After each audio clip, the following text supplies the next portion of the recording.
बुद्धिमान राजकुमार और कपटी मंत्री। रायगढ़ की रियासत के राजा विक्रम सिंह एक लोकप्रिय राजा थे। उनके राज्य में हर तरफ खुशी थी, लेकिन उन्हें नहीं पता था कि उनका अपना ही मंत्री उन पर घात लगाए बैठा है। राजा विक्रम सिंह का मंत्री राजा का मान सम्मान देखकर बहुत जलता था। वह स्वयं राजा बनना चाहता था, इसलिए राजा के बेटे प्रताप को रास्ते से हटाने के लिए षड्यंत्र रचता रहता था। इसी षड्यंत्र की रूपरेखा उसने तैयार की। एक बूढ़े व्यक्ति को राज्यसभा में उसने पेश किया। राजा ने बूढ़े व्यक्ति को चोरी के लिए दंड दिया। राजा बोला, बोलो, तुम अपना अपराध स्वीकार करते हो? बूढ़ा आदमी बोला, जी महाराज, पर मैं मजदूर था, चोरी नहीं करता तो क्या करता? राजा बोला, वृद्ध व्यक्ति, तुम्हारी सजा यह है कि इस राज्य का कोई भी व्यक्ति तुम्हारी किसी भी तरह की मदद नहीं करेगा। अगले दिन चौराहे पर बूढ़ा व्यक्ति खड़ा था। बहुत गर्मी है, बहुत प्यास लगी है, अब तो चला भी नहीं जाता। बूढ़ा व्यक्ति बड़बड़ा रहा था। वह पेड़ के नीचे खड़ा हो जाता है और चक्कर खाकर जमीन पर गिर जाता है। प्रताप वहां पहुंचा। प्रताप बोला, बाबा, उठो बाबा। बूढ़ा व्यक्ति पानी पानी बोल रहा था। प्रताप पास के ही तालाब से पानी लेकर आया। प्रताप बोला, लो बाबा, पानी पी लो। कहाँ जाना है आपको? बूढ़ा व्यक्ति बोला, रहने दो, कोई देख ना ले, जल्दी से यहां से चले जाओ, नहीं तो तुम भी दंडित कर दिए जाओगे। प्रताप बोला, आप दंड की चिंता मत करो, मैं आपको घर पहुंचाकर आता हूं। प्रताप उसे अपने कंधों पर बैठाकर घर ले गया। राज दरबार में राजकुमार प्रताप राजा विक्रम के सामने खड़ा किया गया। राजा ने कहा, तुमने मेरी आज्ञा का उल्लंघन क्यों किया है? प्रताप बोला, क्योंकि यह मानवता के विरुद्ध है। मंत्री ने कहा, क्षमा महाराज, हमारे न्याय संहिता के अनुसार राजा हमारी प्रजा के लिए ईश्वर समान होता है और उसकी आज्ञा सर्वोपरि है। जो भी व्यक्ति राजा की आज्ञा का पालन नहीं करेगा या उसका उल्लंघन करेगा, वो दंड का पात्र है। राजा ने कहा, तुम अपनी गलती स्वीकार कर लो तो कोई भी तुम्हें दंड नहीं देगा। मंत्री बोला, पर राजन। राजा ने कहा, मंत्री जी। प्रताप ने कहा, यदि मैंने गलती मान ली तो कोई भी व्यक्ति कभी भी किसी दीन दुखी की सहायता नहीं करेगा। राजा ने कहा, तुम राजकुमार हो, मेरे पुत्र हो, तुम दंड के भागी बने तो महारानी का क्या होगा? सभा के बाहर खड़ी प्रजाजन बोले, अरे, यह राजकुमार है, इसे कोई दंड नहीं मिलेगा। सच बात है, राजा अपने बेटे को बचाने के लिए न्याय की अवहेलना करके कोई ना कोई उपाय निकाल ही लेगा। भैया, यदि किसी साधारण व्यक्ति ने राजा की आज्ञा का उल्लंघन किया होता तो अब तक तो उसे सूली पर लटका देते। देखना तो अब यह है कि राजा कैसे अपने बेटे को बचाता है। सेनापति बोला, चुप रहो तुम लोग। सेनापति ने कहा, महाराज, प्रजा का कहना है कि आप राजकुमार को दंड से बचाने के लिए न्याय नहीं करेंगे। मंत्री बोला, महाराज, आप न्याय की मिसाल हैं। न्याय करना राजा का परम कर्तव्य है। राजा ने कहा, राजकुमार, मैं तुम्हें एक राजा नहीं बल्कि पिता बनकर समझा रहा हूं, अपनी गलती स्वीकार करो। सेनापति ने कहा, महाराज, ठीक कह रहे हैं, इसी में सबकी भलाई है। प्रताप ने कहा, महाराज, मैं भी आप ही का पुत्र हूं। मेरे दृष्टिकोण से मैंने एक प्यासे व्यक्ति की मदद करके कोई अपराध नहीं किया है। आपकी नज़र में यदि ऐसा करना अपराध है तो मुझे दंड स्वीकार है। मंत्री ने मन में सोचा, अब आएगा मजा। राजकुमार को रास्ते से हटाने का यह अच्छा अवसर है। राजा बोले, मंत्री, इस अपराध का क्या दंड है? मंत्री ने कहा, महाराज, राजकुमार को इस राज्य को छोड़कर 6 महीने के लिए जंगलों में वनवासी का जीवन जीना होगा। यही इनके अपराध का प्रायश्चित है। राजा बोले, इसके अतिरिक्त कोई अन्य उपाय नहीं सेनापति? सेनापति ने कहा, महाराज, आप न्याय करने के लिए स्वतंत्र हैं। राजकुमार को इतना कठोर दंड देना उचित नहीं है। मंत्री मन में बोला, अरे, यह सेनापति का बच्चा मेरी यह योजना असफल ना कर दे। मंत्री बोला, महाराज, यदि आपने आज न्याय नहीं किया तो प्रजा में क्या संदेश जाएगा? राजा बोले, राजकुमार प्रताप को 6 महीने वनवास का दंड दिया जाता है। मंत्री ने कहा, महाराज, आज आपने न्याय की मिसाल कायम कर दी। राजकुमार सामान्य वस्त्र पहनकर राजा और रानी को प्रणाम करके चले गए। वह जंगल में एक झोपड़ी बनाकर लकड़हारा बनकर रहने लगा। प्रताप ने कहा, आज पता नहीं लकड़ी लेने के लिए कितना दूर जाना पड़ेगा।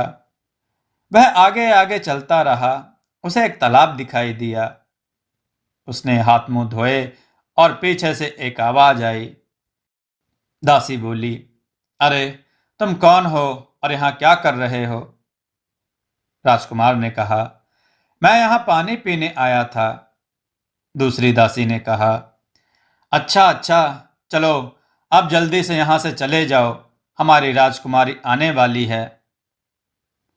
राजकुमार ने कहा, ठीक है, मैं चला जाता हूं। पहली दासी बोली, सुनो, दाईं ओर से निकल जाओ। राजकुमार दाईं ओर से निकलने के लिए मुड़ा कि उसे एक राजकुमारी और 2 अगल बगल दासियां दिखाई दी। दूसरी दासी ने कहा, हे प्रभु, यह क्या अनर्थ हो गया? इस भिखारी की नजर राजकुमारी पर पड़ गई। वह चिल्लाते हुए भागी। दासी ने कहा, अनर्थ हो गया राजकुमारी, अनर्थ हो गया। आप तो बाईं ओर से आने वाली थीं, फिर दाईं ओर से क्यों आ गई? राजकुमारी बोली, मैं तो केवल टहल रही थी, अब क्या होगा? दासी बोली, अरे, कुछ नहीं, पहले इस भिखारी को रास्ते से हटाओ। पहली दासी ने कहा, तुम भागो यहां से, आज तुम्हारी वजह से अनर्थ हो गया। दासी बोली, राजकुमारी, पता नहीं महल में क्या कोहराम मचा होगा। दासी ने कहा, महाराज, महाराज, अनर्थ हो गया। मंत्री बोले, अरे, क्या अनर्थ हो गया जो तुम इतनी जोर से चिल्ला रही हो? देखते नहीं, महाराज ज्योतिष बाबा के साथ व्यस्त हैं। महाराज बोले, क्या हुआ? तुम यहाँ क्या कर रही हो? तुम्हें तो इस समय राजकुमारी के साथ वन में होना चाहिए था। दासी ने कहा, महाराज, मैं अभी उन्हीं के साथ थी, वहीं की खबर लाई हूं। महाराज, जब राजकुमारी तालाब के पास जा रही थी तो वहां एक भिखारी आ गया और उसकी नजर राजकुमारी पर पड़ गई। राजा बोले, यह क्या कह रही हो? महाराज, यह एकदम सत्य है। राजा ने कहा, बाबा, अब क्या करें? कोई उपाय तो हो, बताएं। बाबा बोले, महाराज, मैंने तो आपसे पहले ही कहा था कि इन 15 दिनों में जिस पुरुष की दृष्टि राजकुमारी पर पड़ेगी उसे ही उनका जीवन साथी बनना चाहिए, नहीं तो उनका जीवन कठिनाइयों से भर जाएगा। दासी बोली, महाराज, लेकिन वो तो एक भिखारी था जो भटकता हुआ वहां पहुंच गया। तभी राजकुमारी और दोनों दासियां वहां पर आ गई। दासी ने कहा, महाराज, वह कोई भिखारी नहीं बल्कि एक बनवासी लकड़हारा था। महाराज, मैंने सब बंदोबस्त ठीक से कर दिया था। मैं नहीं जानती थी कि टहलते हुए राजकुमारी बाईं ओर की जगह दाईं ओर से आ जाएंगी। राजकुमारी रोते हुए बोली, पिताजी क्षमा कर दीजिए। राजा ने कहा, ज्योतिष बाबा, कुछ तो उपाय होगा, मेरी पुत्री के जीवन का प्रश्न है। ज्योतिष बाबा ने कहा, महाराज, मैंने आपको सब स्पष्ट बता दिया है। या तो राजकुमारी उस व्यक्ति से विवाह कर ले, और यदि नहीं करना चाहती तो आजीवन कुमारी रहे। परंतु अब यदि किसी और व्यक्ति से विवाह किया तो इनके प्राणों पर संकट आ सकता है। निर्णय आपको करना है। राजा बोले, पुत्री, अब निर्णय आपको करना है। दासी ने कहा, राजकुमारी जी, आजीवन कुमारी रहना अधिक कष्टदायी है। ज्योतिष बाबा ने कहा, मेरे पास एक उपाय है। शादी के बाद उस लकड़हारे को घर जमाई बना लीजिए। राजा ने कहा, जी बाबा, यह ठीक रहेगा। राजा ने सैनिकों से कहा, उस लकड़हारे को लेकर आओ। सैनिक उस लकड़हारे को दरबार में लेकर आते हैं। राजा बोले, हम अपनी पुत्री का विवाह तुमसे करना चाहते हैं, क्या तुम तैयार हो? प्रताप बोला, यदि मैं तैयार नहीं हुआ तो क्या आप मुझे यहां से जाने देंगे? राजा बोले, नहीं, यदि तुम नहीं मानोगे तो तुम्हें जबरदस्ती राजकुमारी से विवाह करना पड़ेगा। प्रताप ने कहा, महाराज, मुझे भविष्यवाणी वाली बात पता चल गई है। मैं विवाह से इनकार नहीं कर सकता, किंतु मेरी एक शर्त है। राजा ने कहा, बोलो, कैसी शर्त? प्रताप बोला, विवाह के बाद तो मैं वन में ही रहूंगा, महल में नहीं। राजा ने कहा, नहीं, यह नहीं हो सकता। तुम सोचो, मेरी पुत्री वहां कैसे रहेगी? प्रताप बोला, वह मैं नहीं जानता। मुझे आपके राजमहल से अधिक अपना आत्मसम्मान प्यारा है। राजा बोले, ठीक है। राजकुमारी ने कहा, पिताजी, यह आपने क्या कह दिया? राजा बोले, पुत्री, मैंने बहुत सोच समझकर यह फैसला किया है। यदि तुम्हारा विवाह नहीं हुआ तो मेरी मृत्यु के बाद तुम यह सब कैसे संभालोगी? महारानी ने कहा, मैं अपनी इकलौती पुत्री को किसी लकड़हारे को नहीं दूंगी। राजा बोले, महारानी, तुम इसे कुछ सिखाओ ताकि यह विवाह के बाद उस लकड़हारे को इस राजमहल वापस ले आए। बड़े धूमधाम से प्रताप और राजकुमारी का विवाह हो गया। राजा बोले, यह लड़का ना तो दिखने में लकड़हारा लगता है और ना ही बातों से। महारानी बोली, हाँ, आप ठीक कह रहे हैं। काश यह कोई राजकुमार होता। प्रताप ने कहा, महाराज, आप विवाह संपन्न हुआ। प्रताप ने कहा, महाराज, आज विवाह संपन्न हुए पूरे 2 दिन हो चुके हैं। अब हमें यहां से चलना चाहिए। महारानी बोली, पुत्र, कुछ दिन और यहां रुक जाओ। राजकुमार ने कहा, कृपया हमें जाने दें। प्रताप और राजकुमारी वन में चले गए। राजा सैनिकों से बोले, तुम इन दोनों पर छिपकर नजर रखो। देखो, इन्हें किसी भी चीज से परेशानी ना हो और दोनों सुरक्षित रहें। रायगढ़ राज्य में मंत्री सैनिकों से बोला, प्रताप का दंड 2 दिन में ही पूरा हो जाएगा। प्रताप किसी भी हालत में यहां जीवित वापस नहीं आना चाहिए। जंगल में आग लगा दो या उसे तलवार से काट दो। समझ गए ना? सैनिक ने कहा, मंत्री जी, आप बेफिक्र रहें, काम हो जाएगा। जंगल में राजकुमारी ने कहा, हे ईश्वर, इस जन्म में मुझे किस अपराध का दंड मिल रहा है? मैं इतनी छोटी सी घास फूस की झोपड़ी में कैसे रहूंगी? राजकुमारी पूरी रात नहीं सो पाती। सुबह उसे दासी की बात याद आ गई।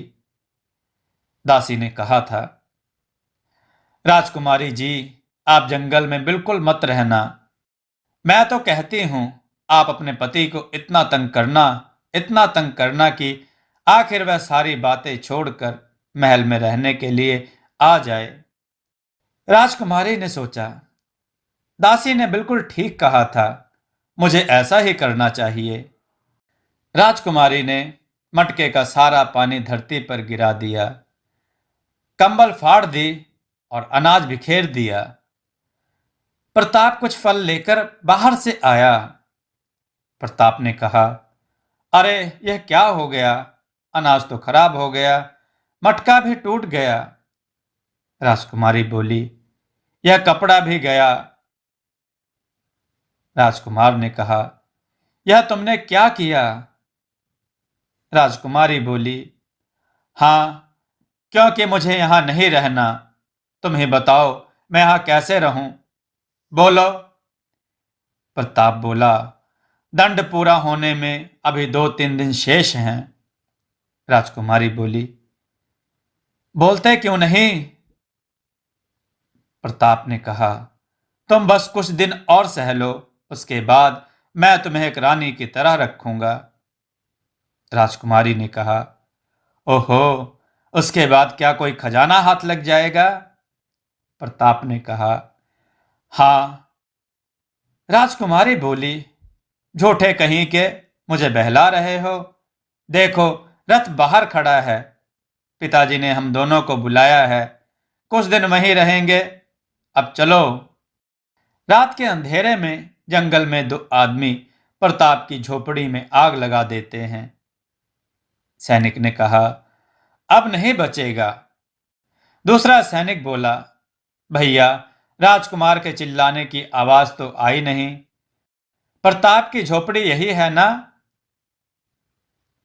सैनिक ने कहा, हाँ हाँ यही है, चिल्लाएगा कैसे? राजा का बेटा तो राख हो गया, चलो अब भागो। प्रताप राजकुमारी से बोला, अब चलो यहां से, या यहीं अपने पिता के महल में रहने का विचार है? राजकुमारी बोली, थोड़े दिन और रुक जाते यहां ना? प्रताप ने कहा, नहीं, हमें आज ही यहां से किसी भी हालत में जाना होगा। राजकुमारी ने कहा, मैं उस जंगल में नहीं रहूंगी। प्रताप बोला, चलो तो। राजकुमारी बोली, यह सारथी कहाँ चला गया? अब रथ कौन चलाएगा? प्रताप बोला, मैं चलाऊंगा रथ। रत्नगर के रास्ते से होता हुआ अनजान रास्तों पर आगे बढ़ गया।